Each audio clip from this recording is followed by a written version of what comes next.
Арт-кафе «Господин Ветер». Стихи и песни русских окраин. В поисках Родины. Здравствуйте, дорогие телезрители. Добро пожаловать в арт-кафе «Господин Ветер». И с вами сегодня я, главный завсегдатай и сторожил арт-кафе «Господин Ветер». Зовут меня Алексей Витаков, а в гостях у нас сегодня автор-исполнитель своих песен Александр Лагунов. Саша, здравствуй. Добрый день. Спасибо, что ты нашел время и забежал в наше арт-кафе. Мы по традиции начинаем наше знакомство с песней.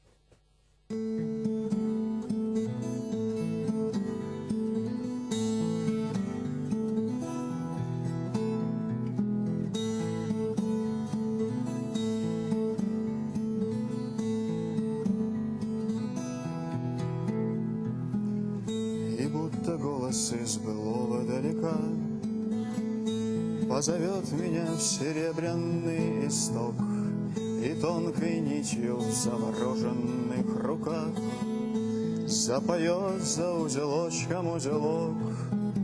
А я хочу прожить, как в ополе трава, в незахоженных местах родной земли, где только небо через край, да только я безмятежный на ладони у зари. Но мелким бисером просыпана судьба, мелкой ягодой клонись да собирай с земли зерно да соль каленую со лба. Будет праздникай, да будет каравай, а я хочу прожить, как в ополе трава, пить ветра, да чтоб зеленый колос мой стал тяжелым, будто нынче голова, видеть сны и быть разбуженным грозой.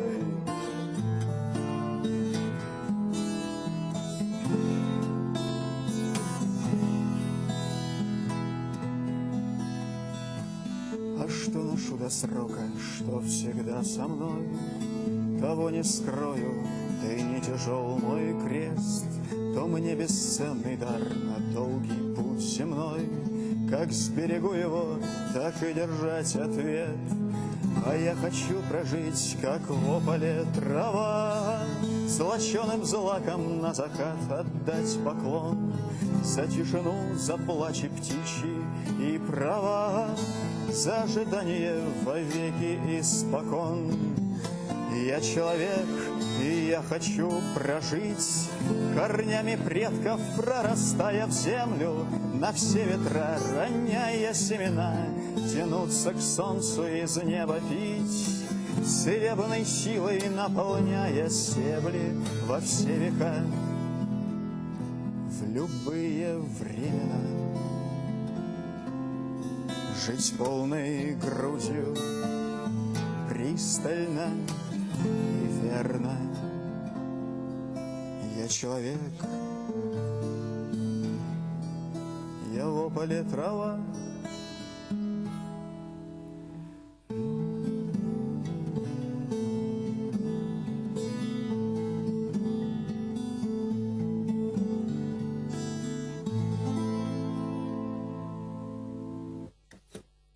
Александр Лагунов. Саш, вот слушая тебя, сразу понимаешь, что для тебя вот этнокультурная доминанта в творчестве не пустой звук. Та самая этнокультурная доминанта, да, она очень часто атакуется таким вот скепсисом каким-то, индифферентизмом, да, и очень приятно, видя молодого человека перед собой, который не поддался на вот на этот скепсис, на эту индифферентность, а продолжает тот путь, тот вектор, который мы иногда, как говорим, да, что такое поэзия? Поэзия – это явление сугубо национальное. То есть, если... Совершенно верно. Да, Я как раз хотел, отвечая на вопрос, немножко поддержать. Дело в том, что для меня и для многих моих, собственно, друзей очень важна в творчестве именно национальная стихия. Если она чувствуется, значит, это ценно, ну, потому что, в общем-то, настоящий поэт, настоящий художник не проросший сквозь это время и сквозь, собственно, свою страну, он как бы не достигнет тех высот и того неба, к которому стремится, вот, на мой взгляд. Ну да, особенно это касается поэзии, потому что, если говорить, ну, прозу можно перевести. Язык живописи понимают все народы мира, так же, как Совершенно язык танца. Да? А язык песни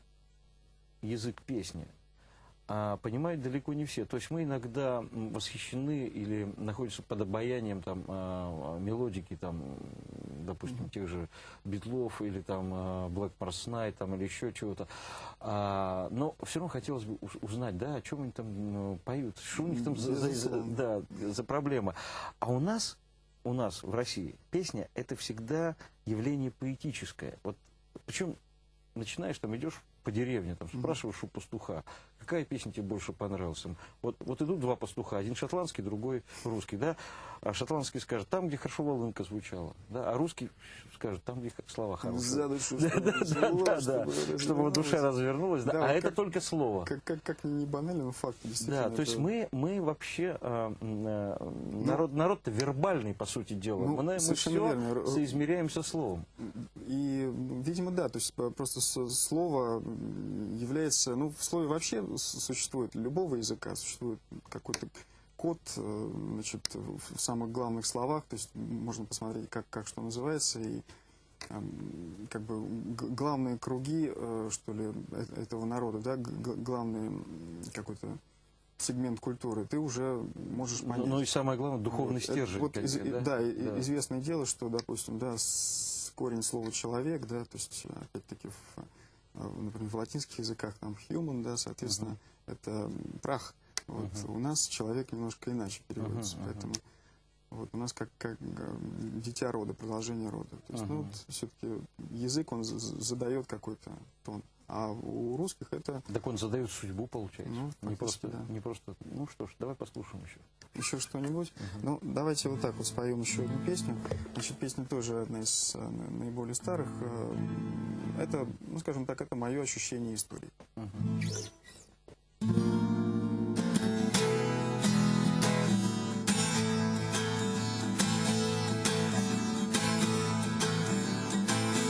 Если прервана цепь и не дано поименно до седьмых колен знать свою кровь, вспомню слово в начале, и чуткие корни гулким эхом ответят на зов.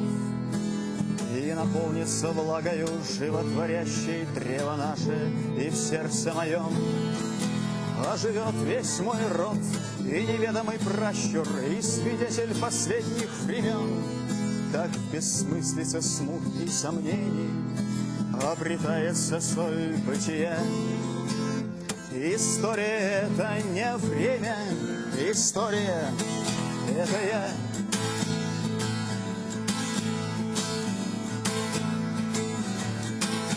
Если в небе набат и не ко времени сваха, знать рожден по-иному прожить.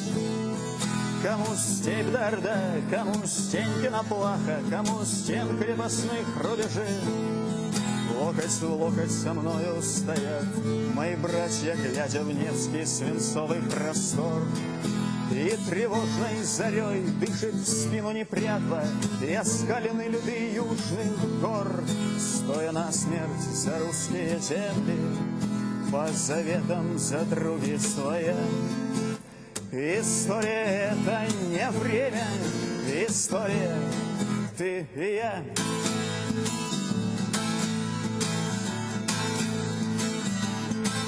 А там, где время измерено по вертикали, там отыщется место для всех, кто на туле ковал оружейные стали в грозный меч и надежный доспех. Чей топор звонко пел, ставя древние храмы там, где хлеб наш в поту вызревал. На твоих костях, Питер, я голос державный колокольням Москвы отливал. Я не знал, строя Дмитрию Кремль, как нутро своего ремесла. История — это не время, история — это я. Мы ступень в череде поколений, мы в преддверии великой зимы. История — это не время, история — это мы. История — это не время, история — это мы.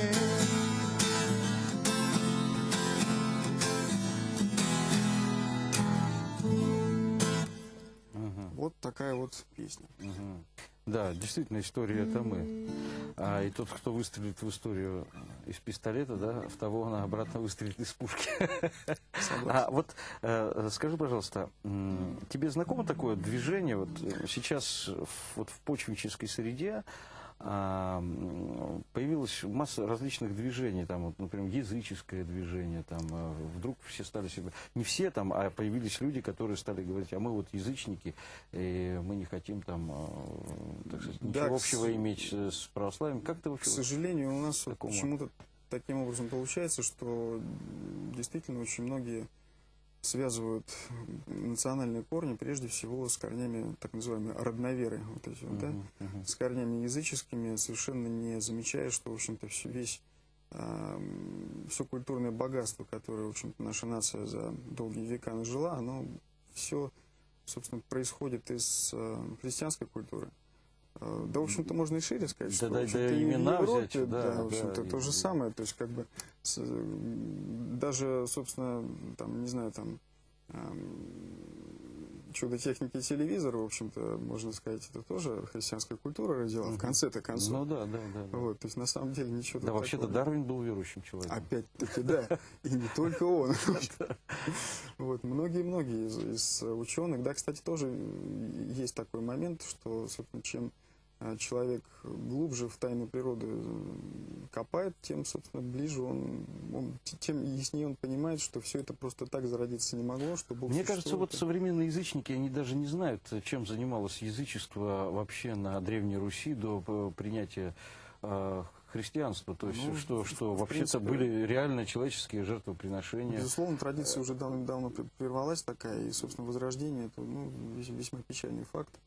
А потом ведь православие, наше русское православие, оно совершенно другое, оно не западное. Ведь почему, ведь, на самом деле, Владимир долго думал, когда, да, стоял перед дилеммой. Известный исторический. Но это как бы по легенде, а на самом деле все было гораздо сложнее. Ведь... И с одной стороны сложнее, с другой стороны проще, потому что, в принципе, уже были определенные предопределения, скажем так, да, потому что, в общем-то, и бабка Владимира уже была крещеной, и, собственно, многие в дружине, да и в Киеве, в общем-то, да и в храм Киеве, был. Да, уже была партия, была православных. Так что все уже существовало. Вот Владимиру только оставалось, в общем-то, окончательно удостовериться, вот, и положить свою властную печать на это решение. Но в то время, когда на Западе существовали масса сект, там, катары, манихеи, там же христианство, оно тоже еще, пока католичество, оно в X-XI веке, оно еще не встало так вот на ноги, как... И потом... Восточная церковь тоже с какой стати, вот я вот не просто так этот разговор затеял, опять все возвращаюсь к слову, потому что что, собственно, помешало нам принять католичество? Опять же слово. Почему? Потому что у них... Мефодий уже... Нет. У них там службы велись на латинском языке. Вот я у нас-то было на своем. А с какой стати придет русский мужик после того, как поработал в поле, и какую-то белиберду слушать на латыни? Ну, и понятно. Верно, есть... И опять все от слова, да? И поэтому... А ведь стихотворение, песня, молитва, да, это свидетельство подлинности мира. И вот русский человек это внутренне почувствовал, мне кажется. К сожалению, я не помню, чьи это слова, но, в общем, суть этих слов такова, что высшая поэзия — это молитва, высшая молитва — молчание. То есть, в общем, понятно, да? То есть, но мы молчать поэзия не будем. Так или иначе, или еще, значит, был такой, собственно, он не прославленный, но, тем не менее, значит, Иоанн Шаховской, епископ Сан-Франциский, вот, значит, он него есть такая фраза. Значит, поэт милостью Божией тот, кто воду человеческих слов превращает в вино, Ага. а вино в кровь слова. Ага. То есть, представляете, какой круг совершает слово, вода человеческих слов, Да, чтобы да. обратиться. Да. В общем, очень что ж, интересный символизм. я думаю, что пора бы уже к слову вернуться. Да, вернемся к слову. Ну, Живой собственно речи. говоря, я спою сейчас маленькое, небольшое стихотворение, вот, которое, собственно, вот родилось как раз вследствие переживания одного из главных праздников наших, в общем-то, главных праздников.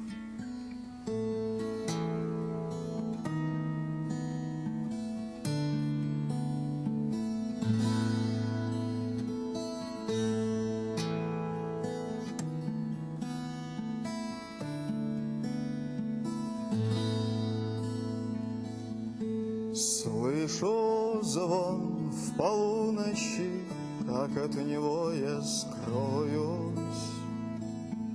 Сердце в груди ищет святое свое место. Я, полуистлевшие листья, слагаю в новую повесть. И березовый сок мне отныне станет благою вестью.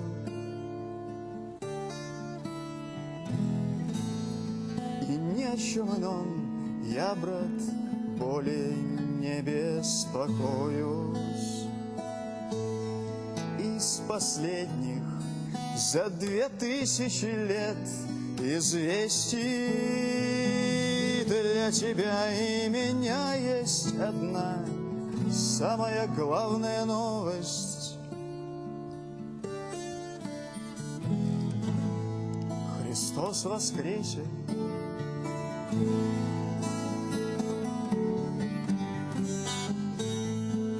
Христос воскресе!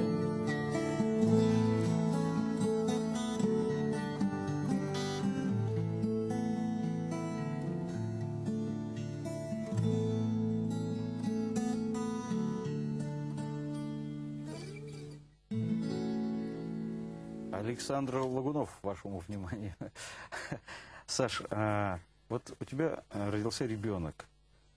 Ты как-то по-другому стал смотреть на мир? Ну, радость, конечно, великая, потому что, ну, сын, вот, ждали, до последнего момента не знали, кто будет, вот так получилось. Хотя такая современная техника. Современная техника, ну, так получалось, то времени не было, то потом уже и желание, а потом уже, в общем-то, уже и поздно было. А какие-то новые написали стихи? Нет, пока Песни? ничего не Пока еще написался, у нет. меня все это Еще очень пока медленно глушен, да? происходит. Да, ну, в общем, неделя еще младенцу, Ага. поэтому еще, в общем-то, только наречен, вот, и все. А кем бы, вот ты бы сам хотел, кем бы, чтобы он стал? Очень сложный вопрос. Я хочу, чтобы он, прежде всего, стал хорошим человеком. Вот, чтобы он был... Ну, так, наверное, хочет любой родитель, любой отец и любая мать. Вот, чтобы он был человеком добрым, честным, умным. Вот. То есть ты не сулишь ему занятия Музыкой? музыкой? Я приложу, сочинительством? конечно, усилия к тому, чтобы, если он пойдет по этому пути, чтобы я ему смог бы что-нибудь передать из Вот того, я, что например, у меня. своему сыну сказал: сынок, Боже упаси. Это очень тяжело, не надо. Ну, в принципе, тут немножко другое. То есть, с одной И мой стороны, сын стал технарем. понятно. Нет, ну к чему лежать будет? У меня у одного моего знакомого отец ему сказал таким образом. Значит, Алексей, значит, ты сейчас после 8 класса пойдешь в Плотницкое училище. Никакие возражения не принимаются. Ну что ж, это тоже очень правильно. Это Мужчина правильно. должен вначале Если получить ты- профессию, да, а потом если уже... ты, говорит, после этого захочешь учиться, еще чем-то заниматься, ради бога. Но вот это у тебя уже будет.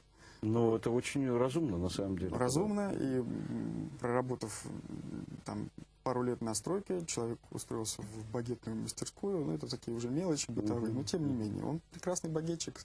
Ну, во всяком случае, человек, который уже имеет профессию в руках, он может думать дальше, чем он будет заниматься там, пойдет получать какое-то образование, или он просто начнет заниматься там, скажем так, гитарой и быть свободным художником. Это уже, во всяком случае, он себя уже и свою семью прокормит, правильно? И это очень факт. правильно, да. Ну, скажем так, что я думаю, что мой сын будет иметь представление о нотах, вот, и о Во всяком случае, хорошей потребителем. поэзии. Я думаю, что он будет хорошим читателем. Я очень надеюсь на это, потому что это самое главное. Это самое главное, да. Если не быть хорошим читателем, то, в общем-то, ничего не получится. А если мы не будем к этому приучать своих детей, то рано или поздно просто наша страна, из нашей страны будет большая одна скотобаза. Вот и все. Уже, в общем-то, сейчас очень редко видишь человека читающего в метро.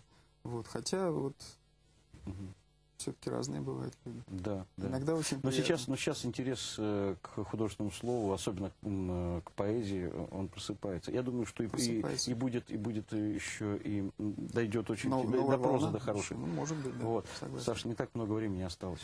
Давай еще. Хорошо, значит, ну, собственно, коль уж мы о читательских таких моментах заговорили, я сейчас спою песню, которая написана по мотивам известного произведения Габриэля Гарсия Маркеса «100 лет одиночества». Вот.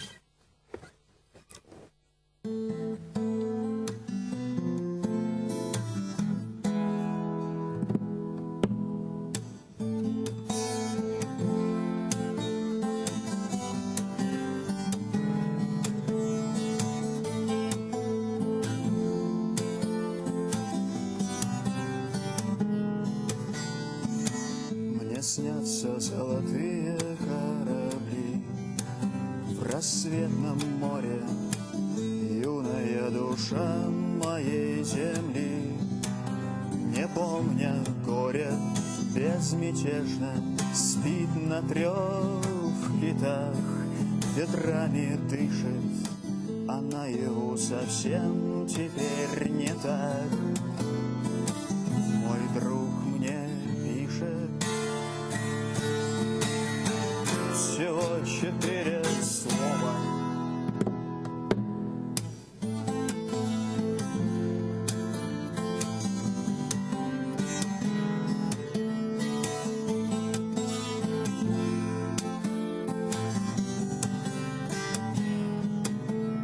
Который год идет моя война, и нас так мало, я давно не помню имена своих солдат усталых.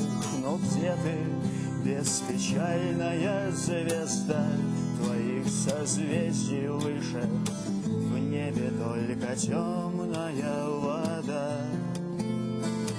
Мой друг мне пишет всего 4 слова.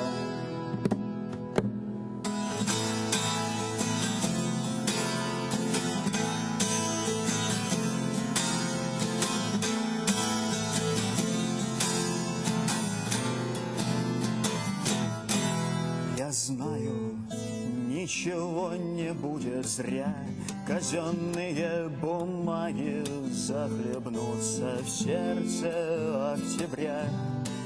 Чернильной влагой ночь откроет небо настежь, канонада станет тише, сгинут ледяные миражи. Мой друг мне пишет всего 4 слова, только ясно между ними слышу, как он хочет, чтобы я понял, как зима вернулась в город и не стала чем-то новым, как в домах размыла крыши. Его слова, как нож, мой друг мне пишет.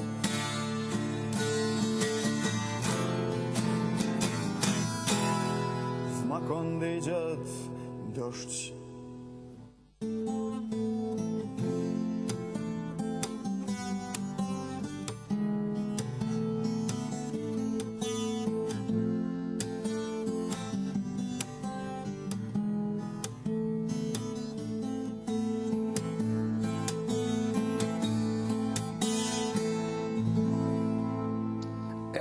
Маркисе бы отдельно поговорить, но, к сожалению, в наше время истекло.